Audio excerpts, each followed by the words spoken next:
इस वीडियो में हम जिस ड्रग का रिव्यू करेंगे उसका नाम है लुवॉक्स। एबट की प्रोडक्ट है और इसमें जो जेनेरिक है वो है फ्लुवॉक्सामिन 100 mg। अब अगर देखा जाए तो 100 mg एक हाई डोज है। इसकी लोवेस्ट डोज देखें तो 25 mg, फिर 50 mg और फिर 100 mg। अब अगर आप देखें ये एबट की प्रोडक्ट है। एबट की प्रोडक्ट्स पूरी दुनिया में फेमस प्रोडक्ट्स होती हैं।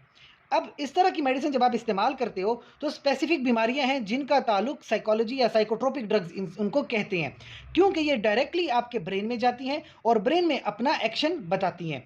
सबसे पहले देखें ऑब्सेसिव कंपल्सिव डिसऑर्डर। इसमें बेसिकली क्या होता है, ये बच्चों में ये डिजीज़ कॉमन है।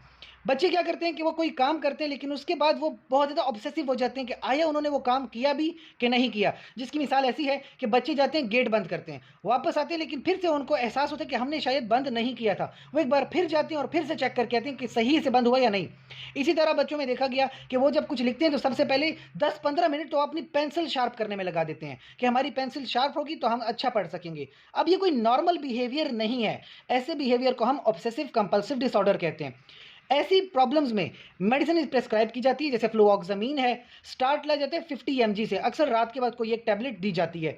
और अगर प्रॉब्लम बहुत बढ़ गई है तो डोज इंक्रीज भी कर सकते हैं। 100 से लेकर 300 mg तक डोज रख सकते हैं। लेकिन याद रखें, अगर 100 mg की टैबलेट है तो एक टाइम पे ले सकते हैं।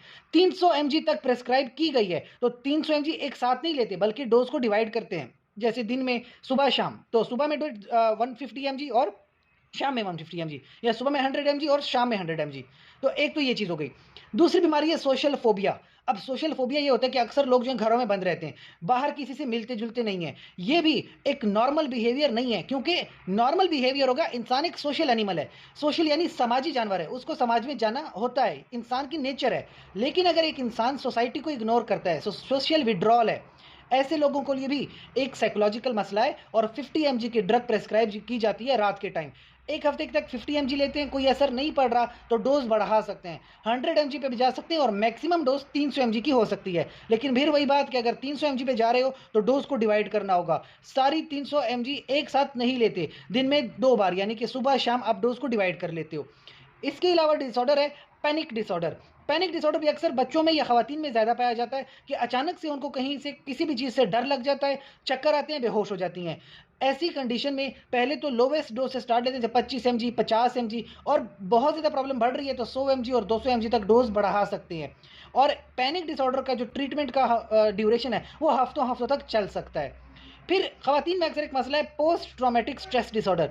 मर्द जो होते हैं वो स्ट्रेस के साथ कोप कर लेते हैं, लेकिन खवातीन में ज़्यादातर ये पीटीएसडी की प्रॉब्लम्स रिपोर्ट होती हैं। तो 50 mg की डोज तब भी प्रेस्क्राइब की जाती है और कोई फ़र्क नहीं पड़ता तो 100 से लेकर 250 mg तक प्रेस्क्राइब कर सकते हैं। लेकिन 300 mg फिर मैक्सिमम होती है, इससे ज़्यादा आप डोज नहीं बढ़ा सकते। अब ये तो एक चीज़ हो गई। दूसरी चीज़ ये कि जो फ्लुवॉक्सामिन है ये बाकी किसी ड्रग्स के साथ आप नहीं लेते, क्योंकि बाकी ड्रग्स के साथ लोगे तो बहुत ज़्यादा इंटरेक्शंस के चांसेस होते हैं, रिएक्शंस आ जाते हैं। दैट्स वाई फ्लुवॉक्सामिन जब लेंगे तो इसके लेने से तकरीबन 3-4 घंटे पहले और 3-4 घंटे बाद में कोई दूसरी ड्रग इस्तेमाल नहीं करेंगे। इसके अलावा मैं बताऊं कि जब आपने ये ड्रग लेनी शुरू की है तो कभी कभी आपको मतली महसूस होगी, उल्टी आएंगी, कभी सर चकराता है, कभी बहुत ज़्यादा नींद आ रही होती है और कभी बिल्कुल भी नींद नहीं आती। दोनों कंडीशंस हो सकती हैं। कभी डायरिया हो जाता है आपको, कभी जो है मुंह बिल्कुल सूख जाता है जैसे कि जीरोस्टोमिया है, एनोरेक्सिया, बिल्कुल भूख नहीं लगती, और मर्दों में कभी कभी एबनॉर्मल टाइम पे एजैकुलेशन भी हो जाती है। इसके अलावा प्रेगनेंसी के हवाले से बड़ी ज़रूरी मालूमात हैं कि प्रेगनेंसी में अक्सर खवातीन जो हैं वो चिड़चिड़ी हो जाती हैं, या उनको इस तरह से प्रॉब्लम्स आ जाती हैं कि उनको ऑब्सेसिव कंपल्शन हो जाती है, क्योंकि साइकोलॉजिकल मसला है। प्रेगनेंसी के साथ बहुत सारे साइकोलॉजिकल मसले खवातीन में आते हैं।